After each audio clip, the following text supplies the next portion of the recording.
how to use an Abnbo 20-volt reciprocating wireless saw, including how to change the blades and the batteries and everything like that. I'm going to show you. The first thing I'm going to show you is how to change the blades. And now this saw comes with 6 different blades of different coarseness, and it kind of indicates on here what's on there. So you're going to choose the blade that you want. Now make sure when taking the blades in and out that the battery is not in there. Even though it does have a lock, we don't want to take chances. It has this little lock button.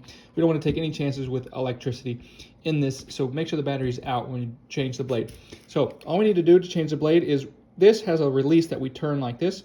So what you want to do is just kind of take your blade, turn this all the way, and then once you do that, the blade will slide in, and then you can release it, and you can see the blade does not come out. And then when I want to take the blade out, I can just do the opposite. I just turn this and pull this out, and I can then change whatever blade that I want.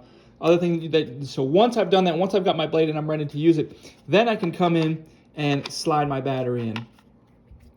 So there, and by the way, you can also check how charged your battery is. Both of these batteries, the set comes with 2 batteries. If you just hit this power button here, it will tell you how charged it is, with the 4 lights being that it's fully charged. And from there, all we need to do is pull the trigger. Now this does have this lock here. If I push this down here, it's a trigger lock, it will not work. And then here, if I can release it, there it is. And really, that's all there is to it. It's a very simple, easy to use saw. And if you're interested in it, I will put a link down below.